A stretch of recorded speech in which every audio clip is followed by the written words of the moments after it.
2010 లో bit coin value వచ్చేసి 15 rupees, అంటే ఒక టీ తాగేయచ్చు. ఇప్పుడు ఒక బిట్ కాయిన్ వాల్యూ వచ్చేసి 60 lakhs, అంటే ఓ ఫ్లాట్ వచ్చేస్తుంది. అసలు ఈ క్రిప్టో కరెన్సీ అంటే ఏంటి, బిట్ కాయిన్ అంటే ఏంటో ఈ వీడియోలో తెలుసుకుందాం. క్రిప్టో కరెన్సీ అంటే డిజిటల్ మనీ. ఇది మన నోట్స్ లాగా ఫిజికల్ గా ఉండదు, ఓన్లీ మొబైల్ ఇంటర్నెట్ లో మాత్రమే ఉంటుంది. అర్థం కాలే కదా, మీకు ఎగ్జాంపుల్ తో చెప్తా. మీరు గేమ్ ఆడుతున్నారు అనుకోండి, దాంట్లో కాయిన్స్ క్యాష్ ఉంటది కదా, అది మీకు రియల్ లైఫ్ లో ఉంటుందా? ఉండదు. బట్ మీరు ఆ క్యాష్ అండ్ కాయిన్స్ యూజ్ చేసి ఆ గేమ్ లో కార్స్ కానీ, బైక్స్ కానీ, డ్రెస్సెస్ కానీ, క్యారెక్టర్స్ కానీ ఇలా అన్ని కొనొచ్చు.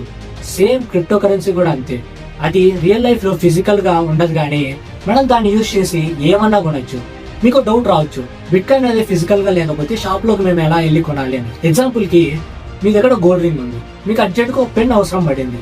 సో మీరు షాప్ దగ్గరికి వెళ్ళి ఈ గోల్డ్ రింగ్ తీసుకొని నాకు పెన్ ఇవ్వండి, దాని తర్వాత చేంజ్ ఇవ్వండి అంటే ఆ షాప్ ఓనర్ నాకు గోల్డ్ వద్దు, మనీ ఇస్తేనే పెన్ ఇస్తా అంటాడు. గోల్డ్ ని మనీలా కన్వర్ట్ చేసి మనీ ఇస్తే షాప్ వాడు పెన్ ఇస్తాడు. సేమ్ ఇలానే క్రిప్టో కరెన్సీలో మనం బిట్ కాయిన్ మన దగ్గర ఉంటే ఫస్ట్ దాన్ని మనీగా ట్రాన్స్ఫర్ చేయాలి. ఆ ట్రాన్స్ఫర్ చేసిన తర్వాత వచ్చే డబ్బుతో మనము మనకు కావాల్సిన వస్తువులన్నిటి కొనుక్కోవచ్చు. ఈ క్రిప్టో కరెన్సీ అనేది బ్లాక్ చైన్ అనే సెక్యూరిటీతో నడుస్తుంది. అంటే ఒక్కసారి డేటా ఎంటర్ చేశాక దాన్ని మార్చడం ఎవరి వల్ల కాదు. అర్థమైంది కదా. నెక్స్ట్ ఇంకో ఇంట్రెస్టింగ్ వీడియోతో మళ్ళీ కలుసుకుందాం. అంతవరకు this is Sahith signing off.